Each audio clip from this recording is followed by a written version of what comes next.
Welcome to the deep dive. Yeah. Sometimes you see headlines and they feel different, like they echo something older.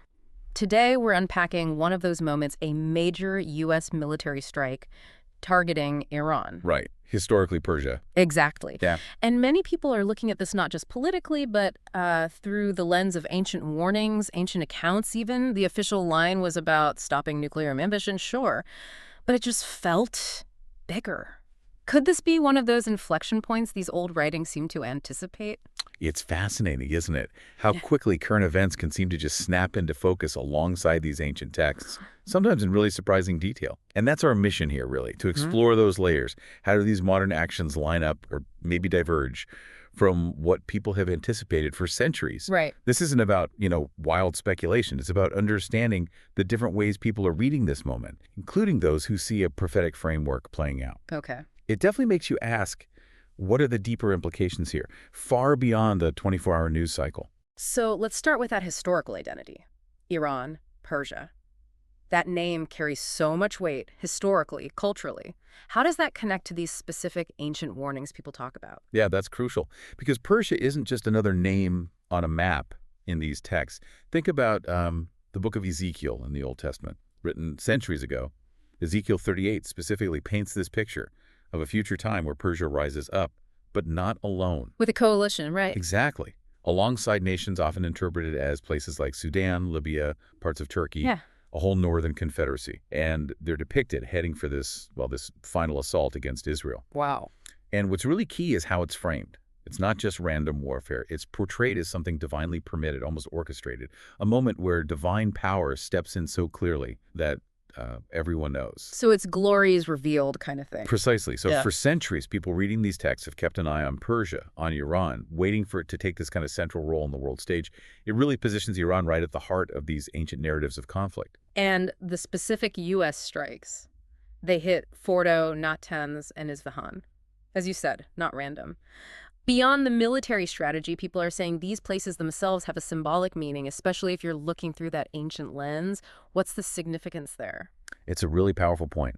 And for many interpreters, these specific sites just resonate deeply. They're more than coordinates. Take Fordo, hidden deep in mountains, right? Yeah. Supposedly untouchable, shielded by rock. Right. Impenetrable. But ancient warnings often describe exactly that, the most fortified places falling.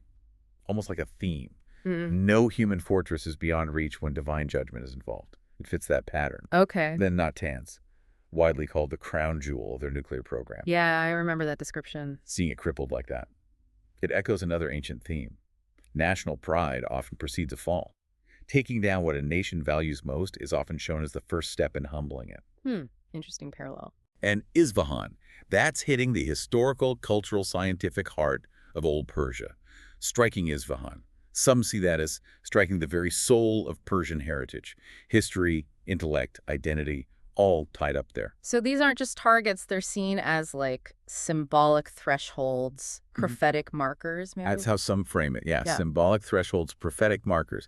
Now, you could say it's all coincidence, of course. Sure. But for those studying these prophecies, the alignment of these specific places with these ancient patterns, well, that's pretty compelling. Makes you pause. Which brings us to Iran's reaction. This wasn't some covert act. It felt like a very public challenge, a bold trumpet blast, as some called it.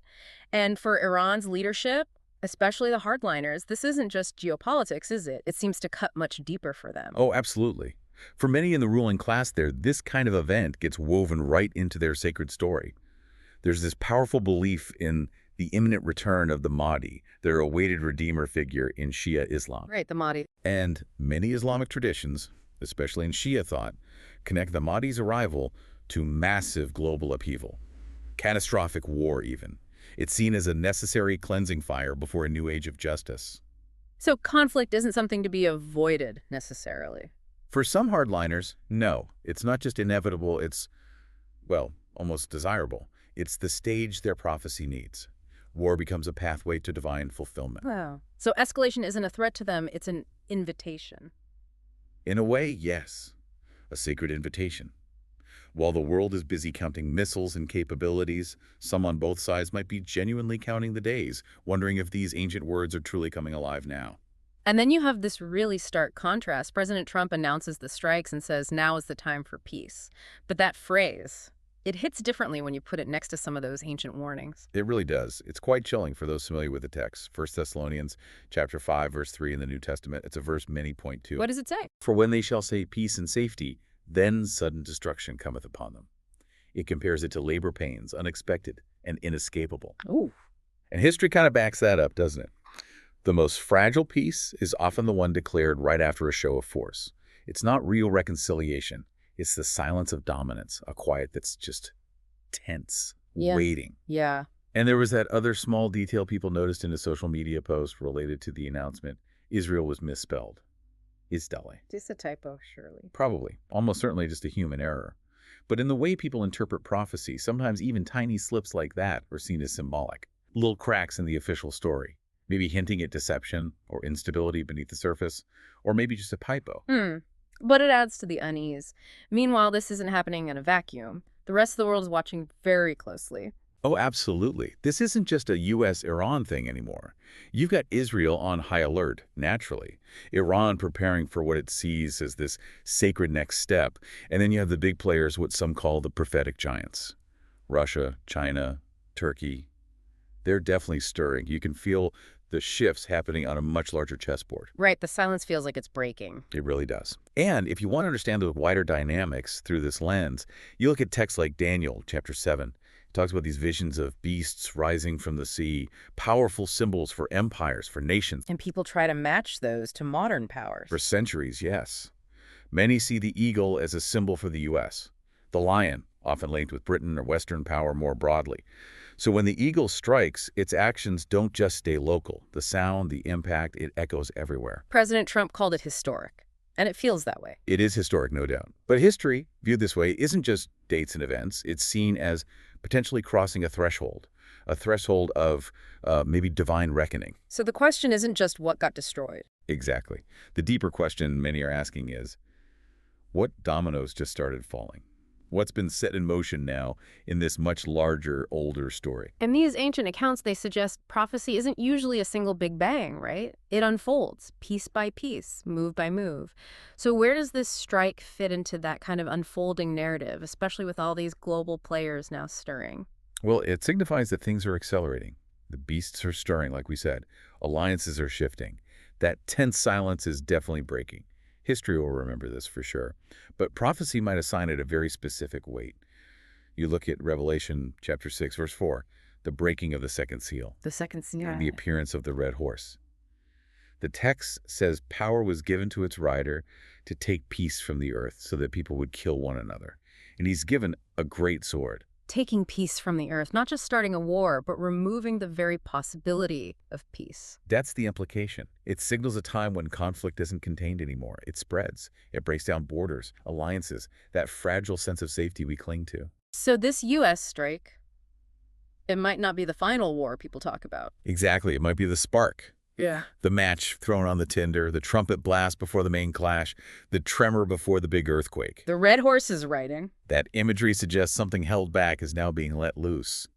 The balance shifts, restraint disappears, and we step into what you might call a season of consequence. A time where our choices, our wars, even our words just echo much, much louder. The stage isn't being set anymore. No. The play is unfolding right now before our eyes. So bringing it back to the listener, what does all this mean for you sitting here watching these events unfold? Yeah, what does it mean for you? Well, the first thing is this isn't meant to be about fear, not paralyzing fear anyway. It's seen more as a call to be prepared, to be watchful. How so? It means looking beyond the frantic headlines, taking a moment to check your own inner state, to really examine your heart, to listen past the media noise and try to hear that quiet whisper of the spirit, as some would say. The players are on the board. They are.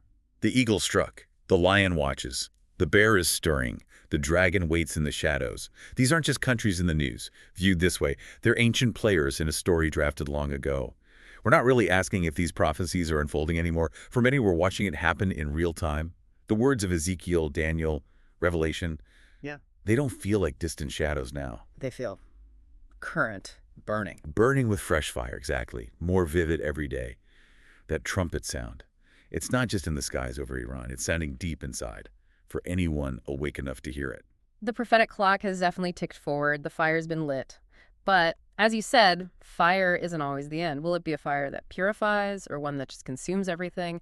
Will it lead to annihilation or could it spark some kind of awakening? That feels like the choice now. And it's a choice not just for nations, is it? It's for every individual heart. The season is definitely here. The fire has started. So the question for each of us maybe is, will we find humility before that blaze gets out of control? Because earthly power fades, kingdoms rise and fall, weapons rest. But for believers, the Word of God, that truth, endures forever. The line's been drawn, the trumpet sounded. It feels like the time to choose has truly arrived. We hope you'll stay watchful, stay ready.